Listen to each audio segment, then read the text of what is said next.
Hello students, कैसे हैं आप सब लोग। उम्मीद करती हूँ सब अच्छे होंगे और स्वस्थ होंगे। मैं Meena Rana ICT virtual class में आपका स्वागत करती हूँ। स्टूडेंट्स, हम पढ़ रहे हैं क्लास 10th की क्षितिज भाग 2 से हम पढ़ रहे थे यह दंत रित्म। दो कविताएं हमने प्रीवियस लेक्चर में देखी थी, इसी कविता को हम रिवाइज करते हैं। और यहाँ पर ये जो कविताएं हैं ये नागार्जुन जी ने लिखी। यह दंतुरित मुस्कान, ये कविता एक छोटे से बच्चे की मनमोहक मुस्कान पर कवि ने लिखी है कि एक छोटा सा बच्चा जब उसके नए नए दांत आते हैं तो उसके दांतों को उस मुस्कान दांतों भरी मुस्कान को देख करके वो कहते हैं कि कठोर से कठोर मन वाला भी व्यक्ति भी जो है कोमल मन वाला हो जाए। यानी कि इतनी मनमोहक वो मुस्कान है, उसे देख करके कवि का मन जो है पिघल जाता है। उनके प्रति जो है प्रेम की जो भाव है उनको वो इस कविता के माध्यम से लिखते हैं। तो आइए नागार्जुन जी क्या कुछ कविता में कहते हैं इस बारे में पढ़ते हैं। तो देखिए यहाँ पर यह दंतुरित मुस्कान कविता में छोटे बच्चे की मनोहारी मुस्कान देख कवि के मन में जो भाव उमड़ते उन्हें कविता में अनेक बिंबों के माध्यम से प्रकट किया गया। कवि का मानना है कि इस सुंदरता में ही जीवन है। वो कहते हैं इस सुंदरता की व्याप्ति ऐसी है कि कठोर से कठोर मन भी पिघल जाए। यह दंतुरित मुस्कान की मोहकता तब और बढ़ जाती है जब उसके साथ नजरों का बांकपन जुड़ जाता। फसल शब्द सुनते ही खेतों में, अब दूसरी कविता इन्होंने फसल लिखी। तो पहली कविता है एक छोटे से बच्चे की मनमोहक मुस्कान पर, और वो उनके मन में जो भाव उमड़ते हैं कवि के, उन्हीं को यहाँ कविता के माध्यम से उन्होंने प्रस्तुत किया है। और दूसरी कविता है यहाँ पर इसी फसल। अब फसल का नाम सुनते ही आपको फसलों का आपके पूरे दिमाग में जो है फसल की जो है सुंदरता आपके मन मन में जो है वो दिखने लग जाती है।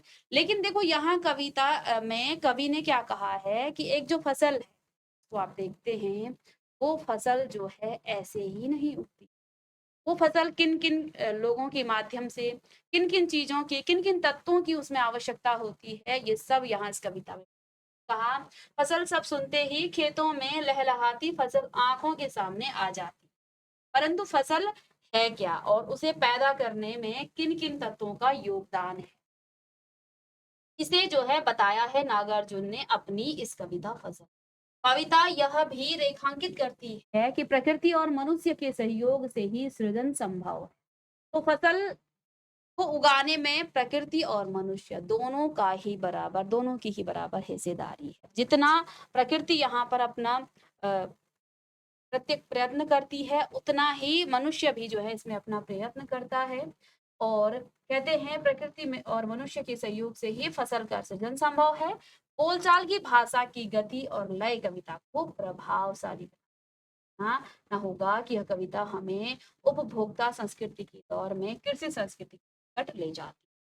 तो ये जो दो कविताएं हैं, ये फसल और यह दंतुरित मुस्कान, ये नागार्जुन जी ने लिखी। तो आइए थोड़ा सा इनका जीवन परिचय देख लेते हैं, ठीक है, और कुछ इनकी जो है यहाँ पर कृति लेख लिखे हैं उनके बारे में भी जानते हैं। नागार्जुन जी का जन्म बिहार के दरभंगा जिले में सतलखा गांव में सन 1911 में हुआ। उनका मूल नाम वैद्यनाथ था और आरंभिक शिक्षा इन्होंने क्या की थी, संस्कृत पाठशाला में हुई। फिर अध्ययन के लिए वे बनारस और कोलकाता गए और 1936 में वे श्रीलंका और वहीं बौद्ध धर्म में दीक्षित हुए। 2 साल प्रवास के बाद 1938 में स्वदेश लौट आए और घुमक्कड़ी और अक्खड़ स्वभाव के धनी। तो यहाँ पर देखिए जो नागार्जुन जी हमारे कवि हैं वो कैसे स्वभाव के, वो घुमक्कड़ी और अक्खड़ स्वभाव के धनी। नागार्जुन ने अनेक बार क्या की थी, संपूर्ण भारत यात्रा। अब ये कविता कैसे आ देखो, क्योंकि कवि का जो स्वभाव है वो घुमक्कड़ी का है, वो घूमते हैं। और क्योंकि कवि घूमते हैं इसलिए उनका जो बच्चा है वो लगभग 6-7 महीने का हो गया है, तब कवि अपने बच्चे को देखते और इस बच्चे की मनमोहक मुस्कान को देखकर यह दंतरित मुस्कान कविता वो लिखते। ठीक है, उन्होंने जो है कई बार संपूर्ण भारत की क्या की है, यात्रा की है। सन 1998 में अंत हुआ। नागार्जुन की प्रमुख जो काव्य कृतियां हैं वो यहाँ लिखी हुई है, इनको आप जरूर अंडरलाइन कीजिएगा, इसे पढ़ेंगे। युग धारा इन्होंने लिखी है, सतरंगे इन्होंने लिखी है पंखों वाली, सतरंगे पंखों वाली, हजार हजार बाहों वाली, तुमने कहा था, पुरानी जूतियों का कोरस, आखिर ऐसा क्या कह दिया मैंने, मैं मिलिट्री का बूढ़ा घोड़ा।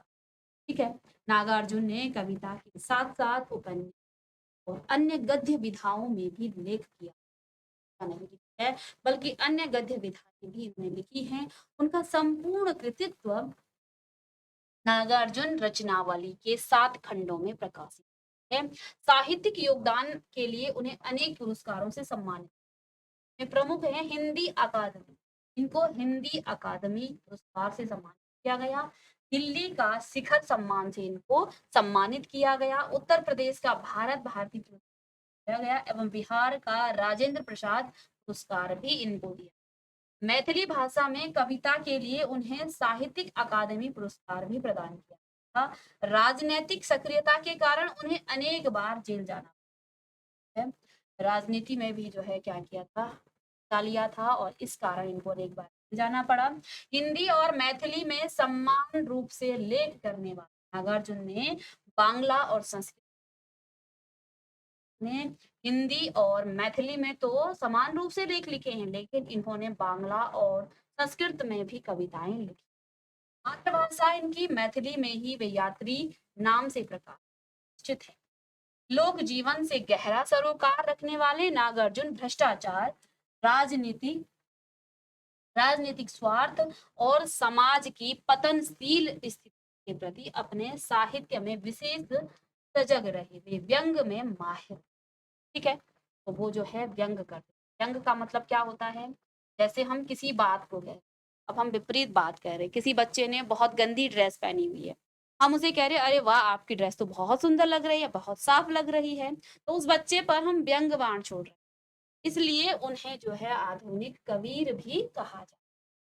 छायावादोत्तर दौर के वे ऐसे अकेले कवि हैं जिनकी कविता गांव की चौपालों और साहित्यिक दुनिया में समान रूप से लोकप्रिय है। वास्तविक अर्थों में जनकवि और सामयिक बोध से गहराई से जुड़े नागार्जुन की आंदोलन धर्मी कविताओं को व्यापक लोकप्रियता मिली। नागार्जुन ने छंदों में काव्य रचना की और मुक्त छंद।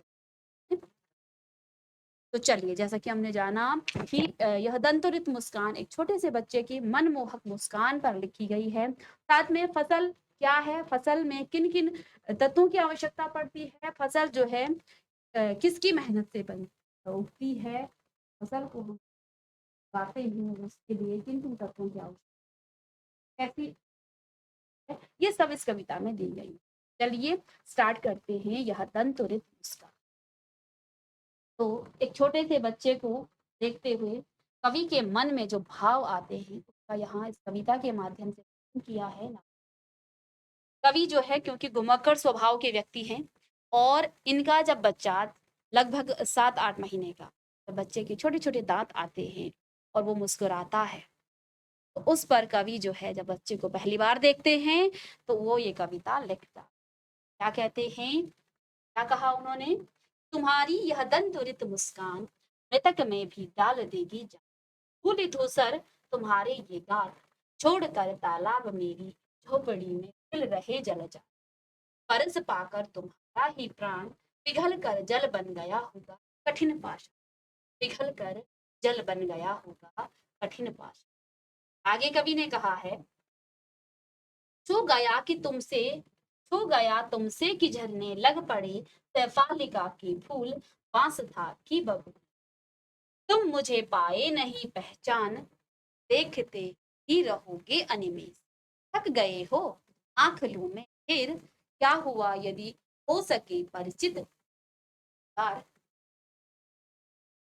यदि तुम्हारी माना माध्यम बनी होती आज, मैं न सकता देख मैं न पाता तुम्हारी यह दंतुरित। आगे कवि ने कहा, धन्य तुम माँ भी तुम्हारी धन्य, चिर प्रवासी मैं इतर में, धन्य तुम माँ भी तुम्हारी धन्य, चिर प्रवासी मैं इतर में। इस अतिथि से प्रिय तुम्हारा क्या रहा संपर्क, उंगलियां माँ की कराती रही है मधुपर। देखते तुम इधर कनखी मार, देखते तुम इधर कनखी मार, और होती जब की आंख, और होती जब की आंख, तब तुम्हारी दंतुरित मुस्कान की बड़ी ही छल। तब तुम्हारी दंतुरित मुस्कान मुझे लगती बड़ी छल।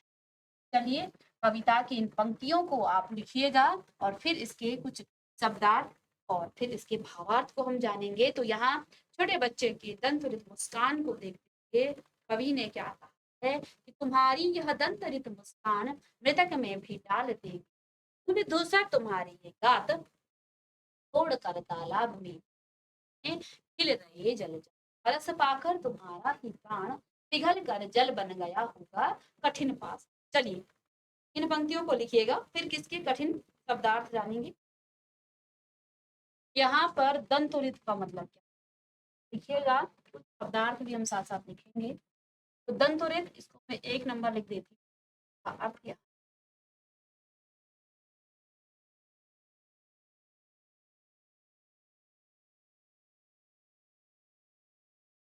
नन्हे,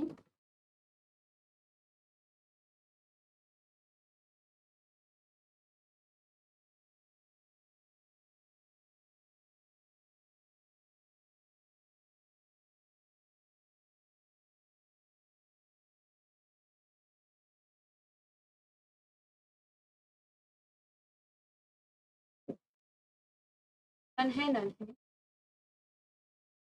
निकलते दांत। चलिए, या फिर आप लिख लीजिए, नन्हे नन्हे। दंतुरित का मतलब लिख लीजिएगा इसका शब्दार्थ। दंतुरित यानी कि छोटे छोटे जो निकलते हुए जो दांत होते हैं उसे कहा जाता है दंतुरित। कान का मतलब आप जानते ही हैं, कान, कराहट। इसके बाद क्या कहा है, मृतक, जिस व्यक्ति के प्राण निकल गए हों, जिस व्यक्ति में प्राण ना हो, उसे कहते हैं मृतक। मृतक में भी डाल देगी जान। तो क्या कहा है यहाँ पर, तुम्हारी यह दंतुरित मुस्कान, क्यों, मृतक में भी डाल देगी। देखिए, मृतक व्यक्ति को तो हम जो है जीवित नहीं कर सकते, ठीक है ना, लेकिन मृतक का मतलब यहाँ पर भाव क्या है कवि का, कि जिस व्यक्ति को जो है, जो निराश मन वाला होगा, जिसके मन में निराशा फैल गई होगी, जिस व्यक्ति के मन में, तुम्हारी ये मुस्कान को देख करके, तुम्हारी इस मुस्कुराहट को देख करके उसका मन भी आशाओं से भर जाए। यहाँ मृतक का मतलब ये नहीं है मृत व्यक्ति, इसका मतलब यहाँ भाव बोलने का कवि का ये है कि जो निराशा जिस व्यक्ति के मन में हो, ठीक है, सारी आशाएं टूट गई हों, सारी इच्छाएं टूट गई हों, ऐसे व्यक्ति मन में भी ये आशा जागृत करता है, उसके मन में भी जो ये आशा भरता है, यानी कि वो आनंदित करता हो। आप देखते हैं कि छोटे से बच्चे को देखेंगे तो आप जो है अकारण ही उसे देख करके आपका मन खुश हो जाता है। छोटे बच्चों को देख के हो जाता है ना, जैसे ही वो आपको देख करके मुस्कुराता है तो आप भी उसे देख करके खुश हो जाते हैं। आगे उन्होंने कहा, धूल धूसर तुम, धूल धूसर यानी कि धूल से लथपथ तुम्हारा हाथ, यानी कि तीर, ठीक है?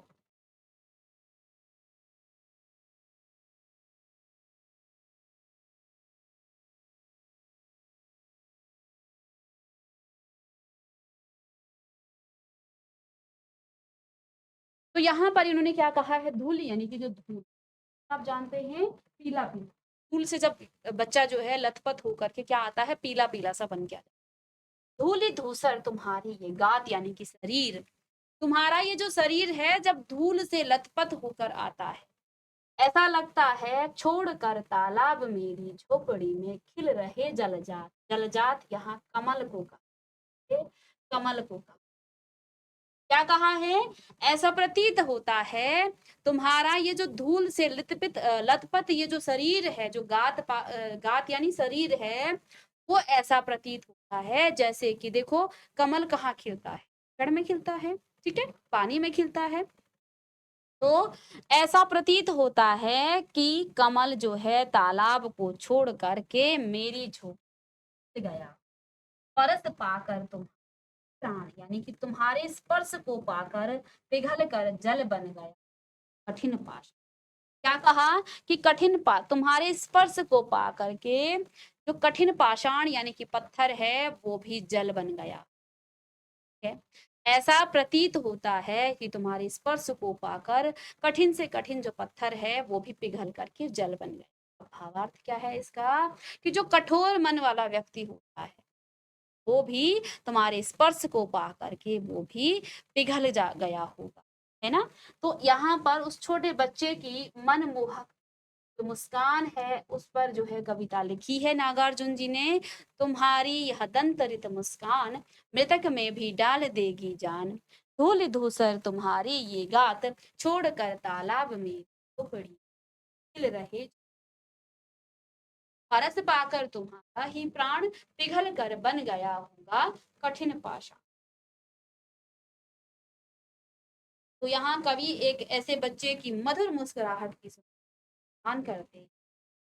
छोटे छोटे तो दांत ही नहीं, साथ बच्चा 6 से 8 महीने का है। जब ऐसा बच्चा अपनी मुस्कान बिखेरता है तो ऐसा प्रतीत होता है कि इससे मुर्दे में भी जान आ। छोटे बच्चे के स्पर्श मात्र भर से कठोर हृदय वाले व्यक्ति के दिल में भी कोमल हो जाती है।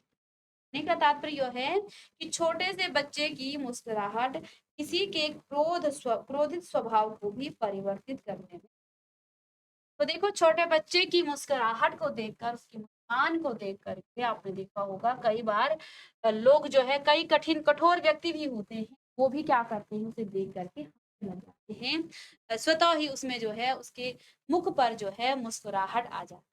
बच्चा किसी कठोर व्यक्ति के मुंह में देखेगा और उसे देख करके वो मुस्कुराएगा तो वो कठोर व्यक्ति भी पिघल कर कोमल हो जाए। यही यहाँ नागार्जुन जी ने कहा है कि तुम्हारी यह दंतरित मुस्कान मृतक में भी डाल देगी जान, मृत व्यक्ति में भी ये जान जा, धूल धूसर तुम्हारे ये गात छोड़कर तालाब मेरी झोपड़ी खिल रहे जल जा। तुम्हारा धूल से लथपथ ये गात शरीर ऐसा प्रतीत होता है जैसे कि कमल ने तालाब को छोड़ करके मेरे घर में वो, वो खिल रहा हो। हर्ष पाकर तुम्हारा ही प्राण, तुम्हारा स्पर्श पाकर कठोर से कठोर मन वाला व्यक्ति भी पिघल कर कोमल हो जाए। ठीक है, क्योंकि उन्होंने कहा है कि तुम्हारे स्पर्श से जो है कठिन पाषाण कठोर पत्थर भी पिघल कर जल बन गए। ठीक है, आगे देखिए। छू गया तुमसे कि झरने लग पड़ी, सफालिका की फूल बांस था कि बबूल।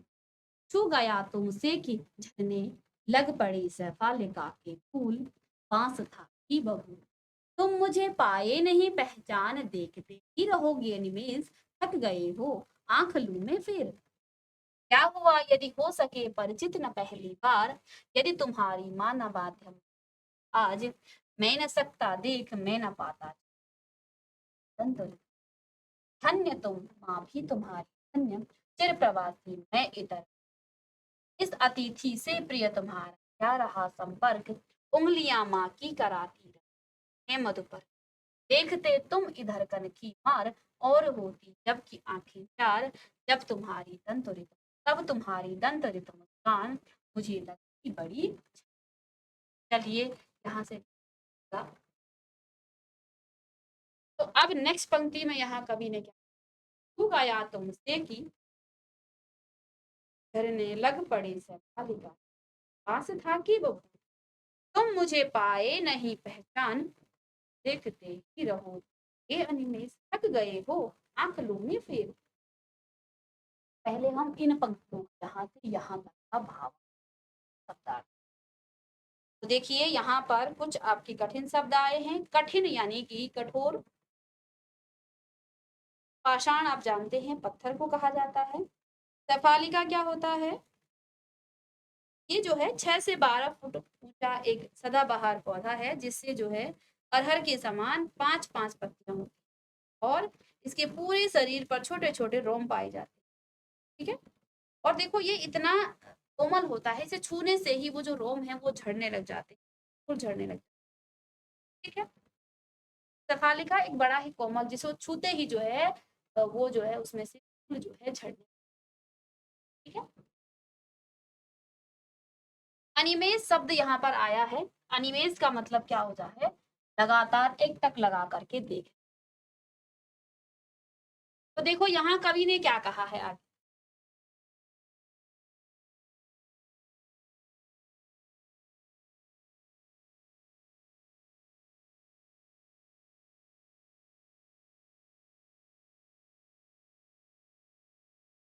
कवि कहते हैं कि छू गया तुमसे कि झरने लग पड़े बालिका के फूल, बांस था कि बबूल। कहते हैं तुम्हारा स्पर्श पा करके। आप जानते हैं ना बांस और बबूल क्या होता है? बांस बड़ा कठोर होता है और बबूल में भी कांटे होते हैं, यानी कि वो दोनों छू गया तुमसे। लेकिन ये बांस या बबूल, ये दोनों भी तुम्हें छू करके जैसे मानो शेफालिका के फूल से जो है, जिसको मात्र छूने से ही उससे फूल झड़ने इतने कोमल जो है ये भी बन गए।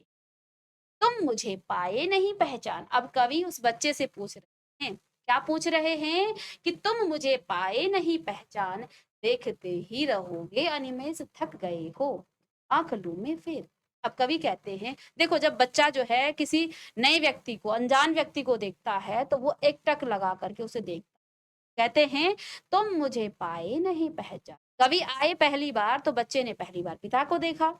देखते ही रहोगे अनिमेष, कहते हैं क्या तुम मुझे एकटक लगा करके बिना पल के झपकाए किसी को देखना, ये अनिमेष होता है। ठीक है, तो कहते हैं क्या तुम मुझे जो है ऐसे ही देखते रहोगे? क्या तुम थके नहीं, थक गए हो? और उस बच्चे से पूछ रहे हैं कि थक गए हो, आंख लूं मैं फिर। तो कवि जो है बच्चे से पूछ रहे हैं कि तुम मुझे अनिमेष देखते रहे हो, लगातार तुम मुझे देख रहे हो, क्या तुम थक गए हो? क्या मैं तुमसे अपनी नजरें हटा लूं? ठीक है, इतना आप लिख लीजिएगा कि छू गया तुमसे कि झरने लग पड़े सब बालिका के फूल, बांस था कि बबूल। तुम मुझे पाए नहीं पहचान, देखते ही रहोगे अनिमेष, थक गए हो, आंख लो मैं फिर। यहाँ पर कवि कहते हैं क्या तुम थक गए हो, क्या मैं ही अपनी आंखें फेर लूं? ठीक है, तो इस यहाँ तक के भावार्थ को आप लिखेंगे, इसके शब्दार्थ को लिखेंगे। आगे की पंक्तियों को हम नेक्स्ट क्लास में पढ़ेंगे और इसके भावार्थ को भी साथ में हम लेके आएंगे कि किस प्रकार से आपको लिखना है, कैसे आप शब्दार्थ शब्दार्थ में आपको बता ही रही हूँ साथ में, लेकिन लिखित रूप में भी मैं आपको नेक्स्ट क्लास में लेके आऊंगी। तो मिलते हैं नेक्स्ट लेक्चर में, तब तक के लिए थैंक यू।